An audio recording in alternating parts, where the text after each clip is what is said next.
పూర్వం ఒక రాజు పరమ క్రూరంగా ఉండేవాడు.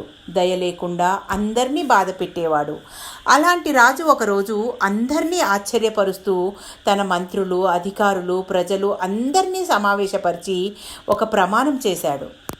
నేను ఈ రోజు నుండి ఎవ్వరినీ బాధ పెట్టను, అందరితో మంచిగా ఉంటాను, దయగా ప్రవర్తిస్తాను అని. మాట ఇచ్చినట్టే మాటకు కట్టుబడి అతను మంచిగానే ఉన్నాడు. కొంతకాలానికి అందరూ అతన్ని దయగల మహారాజు అనుకుంటున్నారు. మంత్రుల్లో ఒకరు ఈ మార్పు ఎలా సాధ్యం, తెలుసుకోకపోతే ఎలా అని చాలా కుతూహలంగా రాజు దగ్గరికి వెళ్ళి, మీలో ఎందుకు ఉన్నట్టుండి అంత మార్పు వచ్చింది, కారణం చెప్తారా అని అడిగాడు.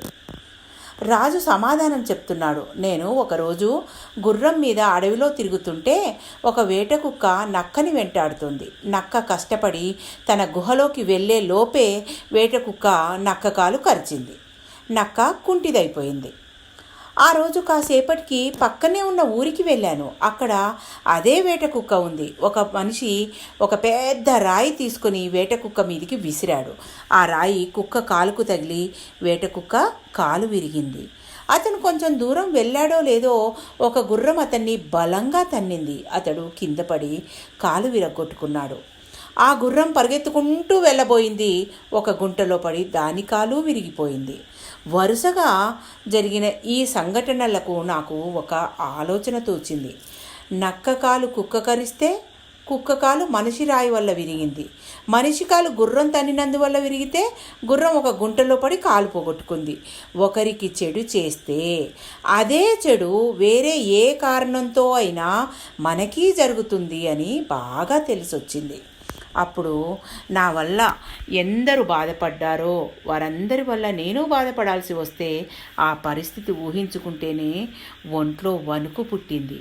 ఆ క్షణంలోనే నిజాయితీగా నిర్ణయించుకున్నాను, ఎవ్వరినీ ఇంకా కష్టపెట్టకూడదు అని. అందరితో దయగా ఉండాలి అనుకున్నాను అని రాజు వివరించాడు. ఇదంతా విన్న మంత్రి, ఈ రాజుకు చాదస్తం ఎక్కువైనట్టుంది. రాజును ఈ పరిస్థితుల్లో సింహాసనం నుంచి తప్పించి కిరీటం నేను దక్కించుకోవచ్చు అని పన్నాగం పన్నుకుంటూ ఆలోచనల్లో పడి ముందున్న మెట్లు చూసుకోలేదు. మెట్ల మీద జారిపడి మంత్రి మెడ విరిగి లేవలేని స్థితికి చేరుకున్నాడు.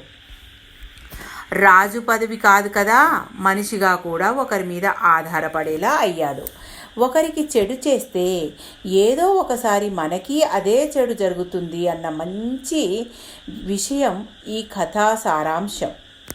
సర్వేజన సుఖినో భవంతు. స్వస్తి. మీ పద్మజ.